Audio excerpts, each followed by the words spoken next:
Hi viewers, welcome back to my channel TH Creations.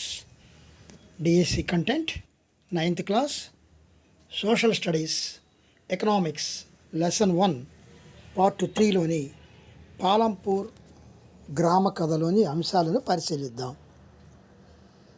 ఆధునిక వ్యవసాయ పద్ధతులకు పెద్ద మొత్తంలో ఏది అవసరము?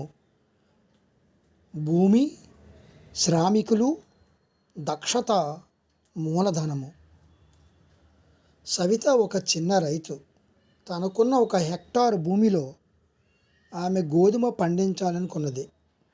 విత్తనాలు, రసాయన ఎరువులు, పురుగు మందులతో పాటు నీళ్లు కొనడానికి తన వ్యవసాయ పరికరాల మరమ్మతుకు ఆమెకు డబ్బు కావాలి. కనీసం 3,000 రూపాయలు అవసరమని ఆమె అంచనా వేసింది.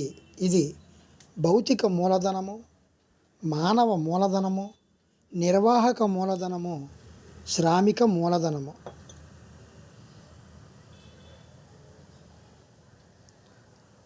మూడు రకాల ఉత్పత్తి కారకాలలో చాలా విరివిగా లభించే ఉత్పత్తి కారకంగా గుర్తించాం. భూమి, మూలధనము, శ్రమ, వ్యాపార దక్షత. శ్రమకు భిన్నంగా అనేది కొరతగా ఉండే ఉత్పత్తి కారకము. వ్యవసాయ సాగు భూమి ఏ విధంగా ఉంటుంది? ఏది కొరతగా ఉండే ఉత్పత్తి కారకం మరియు వ్యవసాయ సాగు భూమి ఏ విధంగా ఉంది? భూమి అనేది కొరతగా ఉండే ఉత్పత్తి కారకము. వ్యవసాయ భూమి, సాగు భూమి అపరిమితము. భూమి పరిమితము. భూమి స్థిరము, భూమి అస్థిరము. అంతేకాకుండా ఉన్నటువంటి సాగు భూమి కూడా వ్యవసాయదారుల మధ్య ఏ విధంగా పంపిణీ జరిగింది? సమానముగా, అసమానముగా, 1 మరియు 2 పైవేవి కావు. ఉన్న భూమిని గరిష్టంగా వాడుకోవడము కోసము రైతులు దేనిని ఉపయోగిస్తారు? ఈ 2 పంటల ఉత్పత్తి పెరుగుదలకు దారితీశాయి. బహుళ పంటల సాగు, ఆధునిక వ్యవసాయ పద్ధతులను, అంతర పంటల సాగు, సాంప్రదాయిక వ్యవసాయ పద్ధతులను, ఏక పంట సాగు, సాంప్రదాయ సాగు ఇవన్నీ. ఆధునిక వ్యవసాయ పద్ధతులను పెద్ద మొత్తములో అవసరము. శ్రమ, భూమి, మూలధనము, వ్యాపార దక్షత.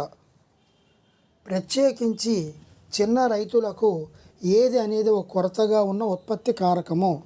ప్రత్యేకించి చిన్న రైతులకు ఏది అనేది ఒక కొరతగా ఉన్న ఉత్పత్తి కారకం? వ్యాపార దక్షత, శ్రమ, భూమి, పెట్టుబడి. ఏది ఒక సహజ వనరుగా, ఏది ఒక మానవ నిర్మిత వనరు? భూమి పెట్టుబడి, శ్రమ మూలధనము, పెట్టుబడి శ్రమ, భూమి మూలధనం. పాలంపూర్లో ఏది ప్రధానమైన ఉత్పత్తి కార్యకలాపము? వ్యాపారము, పశుపోషణ, వ్యవసాయము ఇవన్నీ. పాలంపూర్లో పనిచేసే జనాభాలో కేవలం ఎంత శాతము మంది మాత్రమే వ్యవసాయేతర కార్యక్రమాల పనుల్లో నిమగ్నమై ఉన్నారు? 20, 25, 26, 40.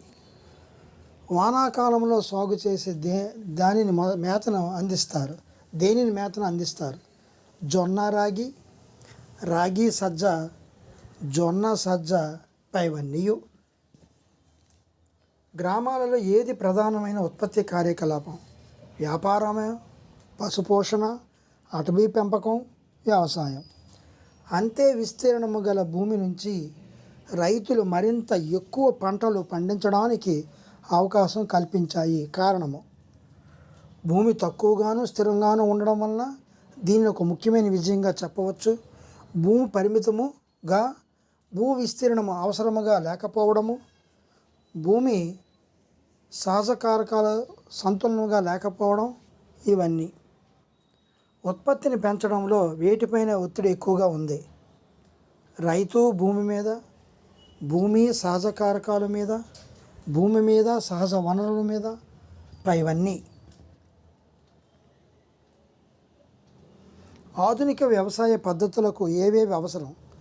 ఎక్కువ భూమి ఎక్కువ పెట్టుబడి, తక్కువ భూమి ఎక్కువ పెట్టుబడి, తక్కువ భూమి తక్కువ పెట్టుబడి, ఎక్కువ భూమి తక్కువ పెట్టుబడి. భారతదేశ రైతులలో ఎంత శాతముగా ఉన్న చిన్న రైతులకు పెట్టుబడి దొరకడం కష్టంగా ఉంది? 90, 70, 80, 60. ఉత్పత్తి కారకాలలో ఏది ప్రధాన కారకమైనందున ఆధునిక వ్యవసాయ పద్ధతులు ఏవి కలిగితే బాగుంటుంది? భూమి, పెట్టుబడి, వ్యాపార దక్షత, శ్రమ. భారతదేశంలోని గ్రామీణ ప్రాంతాలలో గల ఎంతమంది మాత్రమే వ్యవసాయేతర పనులలో నిమగ్నమై ఉన్నారు? 1000 మంది కార్మికులలో 240, 100 మంది కార్మికులలో కేవలం 24 మంది మాత్రమే, 500 మంది కార్మికులలో కేవలం 50 మంది, 250 మంది కార్మికులలో కేవలం 25 మంది.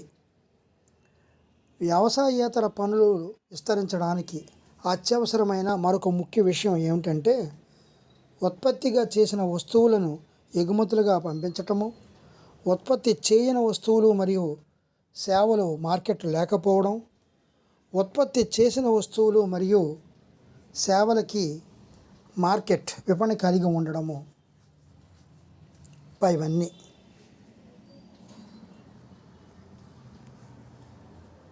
Thank you viewers. ఈ వీడియో చూసి మీకు నచ్చినట్లయితే లైక్ చేయండి, షేర్ చేయండి, కామెంట్ పెట్టండి, సబ్స్క్రైబ్ చేయండి. పక్కన బెల్ ఐకాన్ ప్రెస్ చేసి సబ్స్క్రైబ్ చేయడం ద్వారా మీకు అన్ని నోటిఫికేషన్లు పొందబడతాయి. Thank you very much. Thank you.